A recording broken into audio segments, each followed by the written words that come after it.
മാണിക്ക കുറച്ച് കഞ്ഞി എടുക്കട്ടെ. അപ്പോൾ നമസ്കാരം, വർഷാവിയിലോട്ട് സ്വാഗതം. ഞാനിങ്ങനെ വെയിലത്തോടെ അലഞ്ഞു തിരിഞ്ഞു വിശന്ന് വലഞ്ഞ് കൊള്ളാലേ പ്രാസം കുറച്ച് കഞ്ഞി കുടിക്കാൻ വേണ്ടിയിട്ട് വന്നിരിക്കുകയാണ് കേട്ടോ. ഓം ഹ്രീം സ്വാഹ എന്ന് ഞാൻ അവിടെ ഇരുന്ന് പറഞ്ഞപ്പോഴത്തേക്കും കഞ്ഞിയും മീൻ വറുത്തതും നമ്മുടെ ടേബിളിൽ ഇങ്ങനെ വന്ന് നിറഞ്ഞു കേട്ടോ.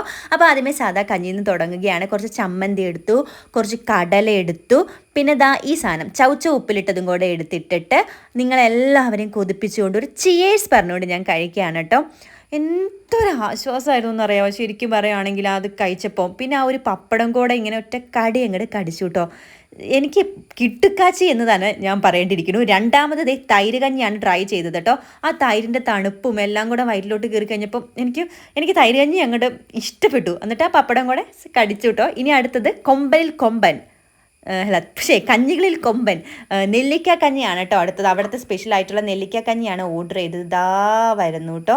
അതിൽ കുറച്ച് വെജീസ് ഉണ്ടായിരുന്നു, കപ്പ ഉണ്ടായിരുന്നു, നെല്ലിക്ക ഉണ്ടായിരുന്നു, എല്ലാം കൂടെ ഇങ്ങനെ എടുത്ത് വെച്ചിട്ട് ആദ്യം കഴിച്ച പപ്പടമാണ് എൻ്റെ നെറ്റിയിൽ അവിടെ ഇരിക്കുന്നത്. ക്യാമറാമാൻ പറഞ്ഞില്ല നെറ്റിയിൽ പപ്പടം ഉണ്ടെന്ന്.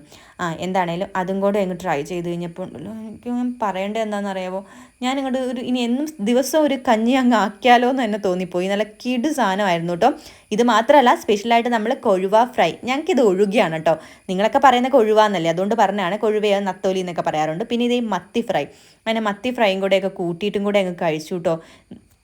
ശരിക്കും പറഞ്ഞാൽ ലൈഫിൽ എപ്പോഴെങ്കിലും ഈ വഴി പോവുകയാണെങ്കിൽ നിങ്ങൾ ഈ ഒരു സ്ഥലത്ത് വന്നിട്ട് കഴിക്കണം കേട്ടോ. ഇനി നിങ്ങളൊക്കെ ഒന്ന് കൊതിയൊക്കെ വിടാതിരിക്കും. ഞാനിത് മൊത്തത്തിൽ അങ്ങോട്ട് കഴിച്ച് തീർക്കട്ടെ. എൻ്റെ വയറിന് നല്ല സുഖം കിട്ടുന്നുണ്ടെന്നൊക്കെയാണ് ഞാൻ അവിടെ ഇരുന്ന് പറഞ്ഞുകൊണ്ടിരിക്കണേ. അവിടെ ഭയങ്കര സൗണ്ട് ആയിരുന്നുകൊണ്ടാണ് ഇത്. പിന്നെ എഴുതി വെച്ചേക്ക് നോക്കിക്കേ, ഒരു കഞ്ഞി കുടിച്ചാൽ തീരാവുന്ന പ്രശ്നമേ നമ്മൾ തമ്മിലുള്ളൂ. അപ്പോൾ നമ്മൾ തമ്മിൽ എന്തെങ്കിലും പ്രശ്നം ഉണ്ടെങ്കിൽ കഞ്ഞി കുടിച്ചാൽ തീരാവുന്നതേ ഉള്ളൂ. അവിടെ വന്നൊരു കഞ്ഞി കുടിക്കണം. അപ്പോൾ ഇതാണ് ബബിത ചേച്ചിയാണ് ഈ കഞ്ഞിയൊക്കെ ഉണ്ടാക്കിയത്. അടിപൊളിയാണെന്ന് ഞാൻ ചേച്ചിയോട് പറഞ്ഞിട്ട് നല്ല ടേസ്റ്റാന്നൊക്കെ പറഞ്ഞു. അപ്പോൾ ഇവിടെ പഴങ്കഞ്ഞിയുണ്ട്, തൈര് കഞ്ഞിയുണ്ട്, പയറുകഞ്ഞിയുണ്ട്, പൊടിയരിക്കഞ്ഞിയുണ്ട്, നെല്ലിക്കക്കഞ്ഞിയുണ്ട്. എല്ലാ തരം കഞ്ഞികൾക്കും നെല്ലിക്കയിൽ വന്നാൽ മതി കേട്ടോ. ശരിക്കും നല്ലതായിരുന്നേ. അപ്പോൾ ഞാൻ എറണാകുളം MG റോഡിലെ നെല്ലിക്കയിലാണ് എനി ടൈം ഈസ് കഞ്ഞി ടൈം, അവിടെയാണ് വന്നിട്ടുള്ളത്. അപ്പോൾ ഇവിടെ വന്നിട്ടുള്ളവർ കമൻറ്റ് ചെയ്യണം കഞ്ഞിയെക്കുറിച്ചും എന്നെക്കുറിച്ചും.